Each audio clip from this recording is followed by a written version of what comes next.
pemirsa, terima kasih masih bersama dengan kami pastinya di Dialog Kaltim dan juga dengan Bapak Bawon ya. Tadi beliau adalah Wakil Ketua KPID Provinsi Kalimantan Timur. Nah, kita mau bahas lagi nih Pak. Tadi kan terkait sosialisasi atau juga pemberitahuan kepada masyarakat tentang perubahan dari analog ke TV digital ini. Tadi Bapak bilang kan ada tahapan-tahapannya. Nah, apakah ini memang ada juga deadline-nya dan itu kapan? Dan kalaupun sudah ada yang memang sudah ada berubah ke digital, dan yang belum berubah ini kira-kira kapan sih Pak akan diubahnya kayak gitu? Baik Mbak Eta, sebelum ke sana saya akan sedikit bercerita perjalanan kita dari analog sampai sekarang kok dikebut nih digital. Boleh itu, betul ya. Pak. Ya, pertama sebenarnya kalau bicara sejarah Indonesia sendiri itu sejak era Presiden SBY ya, itu sudah mulai program untuk digitalisasi televisi ya, terestrial dalam hal ini. Kemudian pada tahun 2014 itu peluang usaha untuk televisi digital sudah dibuka dan sudah ditenderkan dan sudah ada pemenang. Tapi kemudian ada somasi nih, ada gugatan dan sebagainya. Dan kemudian tahun 2015 itu dibatalkan, sehingga kemudian tidak bisa beroperasi saat itu. Baru kemudian berjalan setelah kemudian diundangkannya yang ramai-ramai kemarin itu Undang-Undang Cipta Kerja, kan sebab banyak demo segala macam ya. Kemudian disahkan pada 2 November 2020 kemarin. Nomor 11 tahun 2020 kemarin, baru kemudian ada tenggat waktu yang jelas, ya, tenggat waktu yang jelas kapan Indonesia harus beralih ke digital untuk televisi terestrialnya. Di situ disebutkan paling lambat 2 tahun setelah diundangkannya Undang-Undang Cipta Kerja seperti itu. Kok harus pakai undang-undang sih? Iya, salah satu bunyinya bahwa di gugatan yang bermasalah tadi itu adalah untuk beralih ke digital itu harus lewat undang-undang. Undang-undang yang berlaku saat ini, Undang-Undang Penyiaran nomor 32 tahun 2002 itu belum mengcover mengenai migrasi atau penggunaan penyiaran mengenai teknologi digital.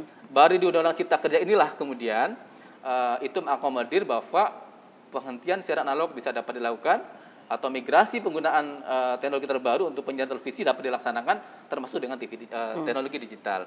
Nah, itu sejarahnya. Kenapa kemudian kok panjang dan sebagainya seperti itu. Jadi, nah, tahapan-tahapannya dari Undang-Undang Cipta Kerja tadi udah ada peraturan pemerintah turunannya.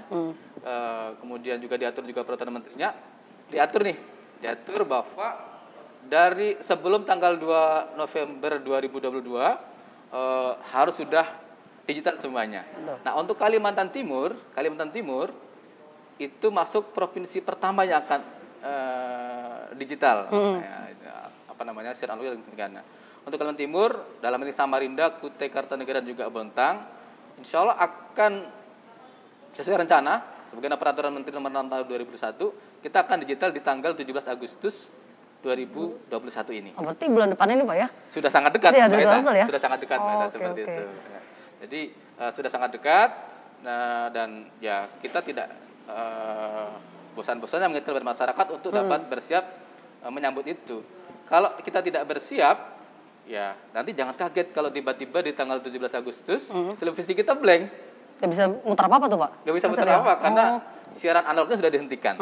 Sehingga praktis kalau tidak menangkap siaran televisi digital tidak akan menikmati siaran dalam hal ini seperti itu. Wah, berarti yang punya TV sayang pada bisa nonton kalau nggak diubah ke digital Pak ya. Nah, kalau saya dengar juga Pak ada informasi kalau misalnya khusus untuk keluarga yang kurang mampu, apakah betul akan diberikan secara gratis sih alat itu untuk mendukung televisi mereka supaya bisa mensupport jadi TV digital, betul nggak sih itu Pak? Iya. Memang kesuksesan program digitalisasi televisi terestrial ini bergantung pada 3 hal. Satu adalah regulasi. Secara regulasi undang-undangnya sudah cukup baik. Sudah di-cover dengan Undang Cipta Kerja tahun 2020, Peraturan Pemerintah Nomor 46 tahun 2001 dan juga terakhir Peraturan Menteri Kominfo Nomor 6 tahun 2001. Itu tidak ada hambatan. Kalau dulu masih ada hambatan bahwa ini nggak boleh dan segala macam, sekarang sudah clear ya. Yang kedua adalah infrastruktur. Nah, infrastruktur dari penyelenggara penyiaran televisi digital semua sudah siap. Di Kaltim ini ada 6 penyelenggara penyiaran televisi digital ya. Saya sebutkan ya, 1 TVRI, 2 Metro TV, 3 Trans 7, 4 itu Global TV, 5 Viva, TV One, satunya lagi SCTV. Nah, semuanya sekarang sudah on. Jadi secara infrastruktur semua sudah siap Mbak Eta. Nah, tinggal masyarakat. Ya, masyarakat nah, lagi tinggal ya. masyarakat. Nah, jadi supaya berhasil ini yang ketiga adalah masyarakat. Nah, bagi masyarakat yang telah memiliki televisi yang support untuk menangkap siaran televisi digital tadi, nggak ada masalah. Oke. Ya, asal sekarang belikan antena UHF, pasang di luar, kemudian tinggal scanning, Dapat sudah. Nah, yang masyarakat kurang mampu ini, yang kemudian katakanlah televisinya masih analog, maka praktis harus menggunakan set-top box tadi. Iya. Pemerintah memang akan memberikan itu bagikan secara gratis bagi masyarakat miskin. Baru-baru kemarin saya berkoordinasi dengan kementerian untuk mekanisme pendistribusiannya. Jadi nanti pendistribusiannya itu betul-betul diselektif. Mana kategori keluarga miskin yang memang televisinya televisinya masih analog. Iya. Keluarga miskin tapi nggak punya televisi ya nggak dapat juga. Iya, nggak dapat juga, percuma kan Pak. Iya. Atau keluarga miskin malah katakanlah dia ada TV-nya sudah sangat bagus atau televisinya sedang rusak seperti apa sebetulnya.